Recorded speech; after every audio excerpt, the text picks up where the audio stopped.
İyi günler değerli izleyiciler. Yeni bir Vizyondakiler programıyla daha karşınızdayız. Bu hafta sizler için halk mücadelesini konu alan filmler seçtik. Dilerseniz öncesinde kısaca bir göz atalım. I received orders to execute the spies. Not Chris as well. He's a traitor. It's a war. Help!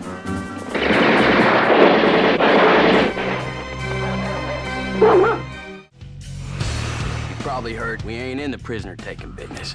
We in the killing Nazi business. And cousin, business is booming.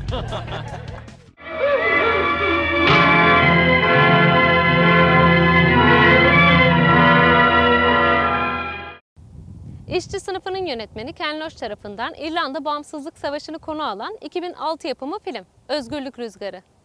Jimmy Hall was killed because he wouldn't say his name in English. Is that what you call a martyr, Teddy, is it? 1920'li yılların ortaları.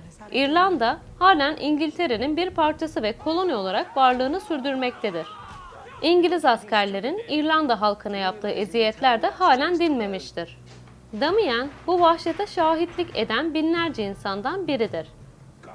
Bir süre sonra kendisini bu şiddete karşı bir şeyler yapmak zorunda hisseder. Bunun üzerine İrlandalı Cumhuriyetçilerin yanına gider. Ancak barış ve barışın getireceği yeni acılar yakındır. Ken Loach'un en önemli filmlerinden biri olan Özgürlük Rüzgarı, 2006 yılında Cannes Film Festivali'nde Altın Palmiye'nin sahibi olmuştu. This Ireland we're fighting for is worth it. From the acclaimed director Ken Loach. If we pursue this, every child in this country will have an... Cezayir Savaşı'nda Fransa'nın zulmünü konu eden ve Fransa'da yasaklanan 1966 İtalya yapımı film Cezayir Bağımsızlık Savaşı.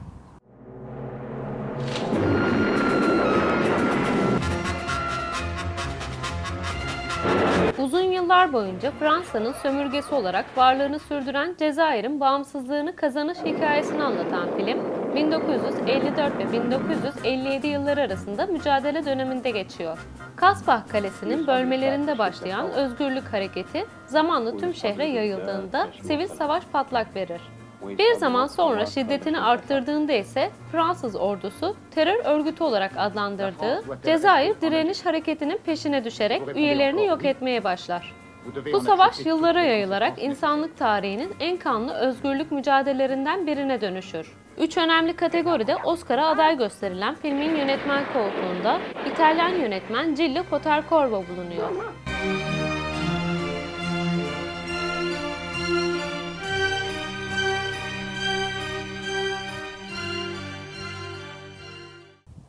...2008 yılında aykırı yönetmen Quentin Tarantino tarafından yazılıp yönetilen ve 8 dalda Oscar'a aday gösterilen film Soysuzlar Çetesi. There's deep behind enemy lines. The Germans call them the bastards. These Yanks have been them the devil. Soysuzlar Çetesi'nde Alman kuşatması altındaki Fransa her zamankinden zor günler geçirmektedir. Savaştan hasar gören sivillerden sadece biri olan Sihsan'la ailesinin canice öldürülmesine tanık olmuştur. Bir şekilde bu can pazarından kurtulmayı başaran kadın, Paris'e gidip burada yeni bir kimlikle sıfırdan hayata başlar. Öte yandan Avrupa'nın farklı bir ülkesinde kendi askerlerini Nazilere karşı örgütleyen Yahudi teğmen Rain, amacına ulaşmak için çeşitli planlar kurmaktadır. Aykırı yönetmen Quentin Tarantino'nun yazıp yönettiği, başrollerini ise Brad Pitt ve Diane Kruger'ın paylaştığı film 8 dalda Oscar'a aday gösterilmiştir. Hans Landa rolüyle Christoph Waltz, Cannes Film Festivali'nde hem en iyi erkek oyuncu ödülünü hem de BAFTA ödülünü, Altın Küre ödülü ve en iyi yardımcı erkek oyuncu dalında akademi ödülünü kazanmıştır. I'm gonna give you a little something you can't take off. You're getting pretty good at that. You're now in the hands of the SS. My hands, to be exact.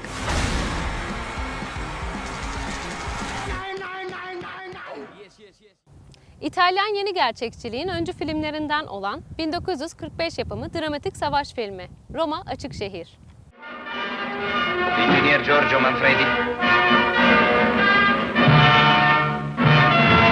İtalyan yeni gerçekçiliği film akımının ilk örneği olan film, 1944 yılında Nazi işgali altındaki başkent Roma'daki direnişin öyküsünü anlatır. 1944 yılında işgal altındaki Roma'da Naziler direniş hareketinin lideri Manfredi'yi yakalamaya çalışırken arkadaşları da ona yardım etmek için ellerinden geleni yapar. Savaşın hemen ardından Roma'da çekilen film, gerçekçi tarzıyla o dönemde dünya sinemasını derinden etkilemişti.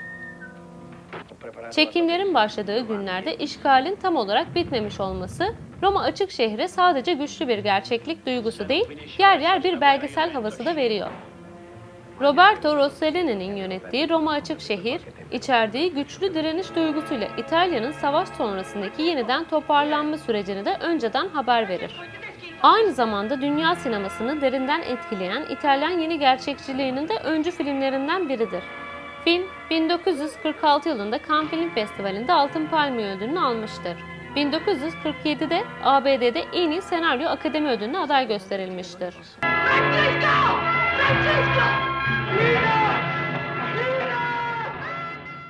Bu hafta sizler için seçtiğimiz filmler bunlardı. Umarız izlerken keyif alırsınız. Gelecek hafta görüşünceye dek hoşça kalın.